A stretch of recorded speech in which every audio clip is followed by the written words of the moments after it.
Hey guys, it's Clay from Clear Critique. Right now you may be enjoying, refunding, or glitching your way through the new Cyberpunk 2077 game. Love or hate the game, one must admit that the allure of a cyberpunk world is one of the main reasons it sold so well.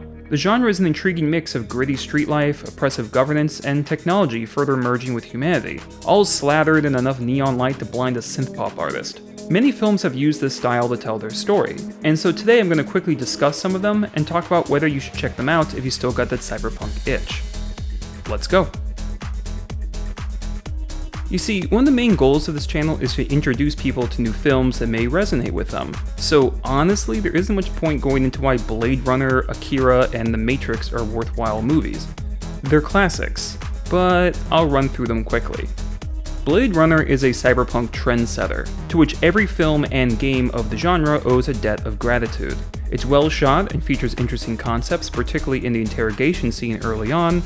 Its world is fascinating, full of grungy streets with desperate people contrasted with bright, happy advertisements.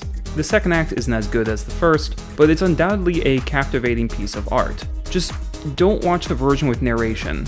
Harrison Ford sounds like he's at gunpoint. Akira focuses on the streets, on gang culture, and particularly body horror. The hand-drawn animation is so detailed it not only makes the world more believable, but instills a visceral quality to all of the action. We witness, with clarity, all the blood and metal bits and mutations that occur in the film. The third act is horrifying in the most engaging way, and perfect for lovers of both animation and Cronenberg. Then of course there's The Matrix. While I wouldn't say it has the best action I've ever seen, although the gunfight is awesome, it is my favorite action movie. It strikes the perfect balance between cool and cheesy. The cinematography is great, the editing keeps every scene moving at the right speed, Mr. Smith is iconic, the bullet time concept is not only innovative but makes sense, and for me it's the best example of an action flick wherein the dialogue is just as fun as the fighting. You never want to skip any scenes in this movie. And for action films, that is high praise. I mentioned Blade Runner, but not its sequel, Blade Runner 2049. I did a short review of it some time ago and did not enjoy it as much as seemingly everyone. However, despite my issues with the story and some of the casting choices, seriously, they need to stop trying to make Gosling brood. He can't brood. But I won't deny that it's a jaw-dropping, beautiful movie. Even when I was uninvested in the plot, the visuals are so gorgeous and expansive and surreal that I often felt as if I was there. The score is excellent, the water sequence is thrilling, and there's a scene involving two people and a hologram that is so brilliantly presented I could do an entire video about it. Next is Ghost in the Shell from 1995. The environment is a grungier Akira, the characters are cops and robbers with varying levels of cybernetic enhancements, and the nudity is pretty much everywhere. I think this is the best film I've seen with bad editing. Many scenes go on for too long to where it becomes awkward. Imagine saying goodbye to someone and then just sort of, standing there for an extra 5 seconds. There's also a montage halfway through showcasing the city, and it's so poorly edited and scored that it should have been deleted.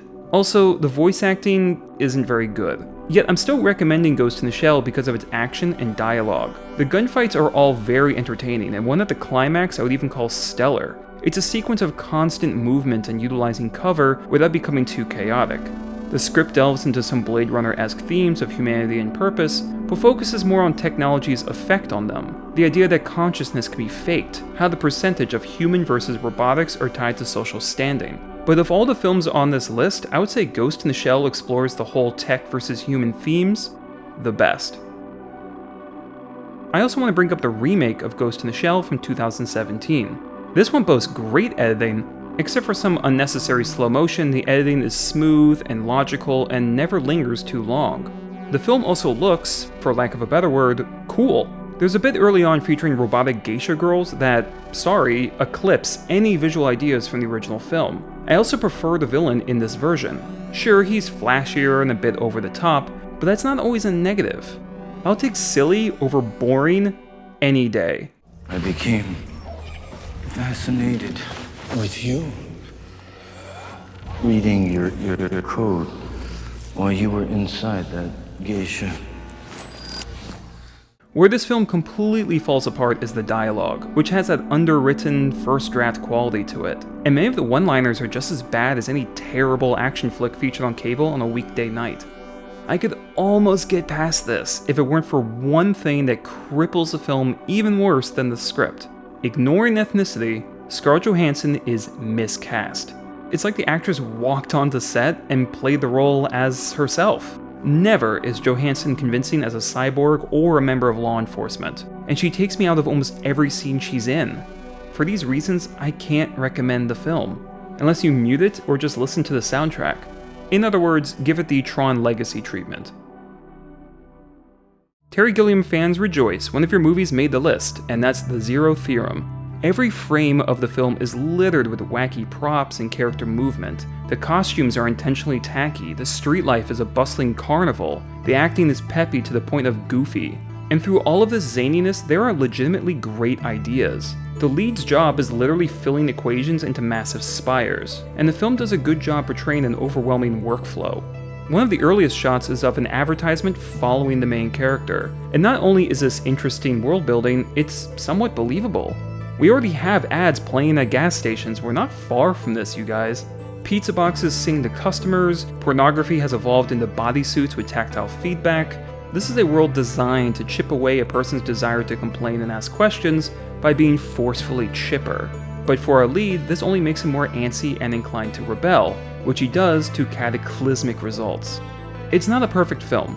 Lucas Hedges overstays his welcome, again, and the third act completely collapses. But I still recommend it because not only is there an admirable amount of effort on screen, but by watching this you will, at the very least, be inspired or intellectually provoked by something at some point. It's just too creative not to salute. Next is Johnny Mnemonic. This is one of those cult films that you catch a whiff of from various people, the kind that's on your radar but never get around to watching. Well, this review forced my hand and, whew, this stinks. I like the concept of individuals being used as mental couriers for high-tech, high-risk data, but the dialogue is corny, it's not well shot, and then we have Keanu Reeves. I know Keanu has quite a fan base going due to John Wick's success and the actor's dedication to it. He's a nice guy and fits certain roles, but he is not a good actor. Not in these movies, or these, or these. And this may be the worst I've seen from him. Every line delivery is embarrassingly anguished, like he's trying to open a pickle jar while talking. If I just wanted the silicon dug out of my back brain, I could go to Mexico City. I want a full restoration. And none of the emotional beats land. The film is a buffet of try-hard cheese on its own, but Keanu makes it almost unwatchable unless supremely intoxicated. Avoid this one. The 1995 film Strange Days is much more interesting than its bland title implies. For one, it's barely set in the future, taking place in 1999, and yet a very futuristic technology has emerged. It's called a squid, a device that lets one live through brief moments of other people's memories.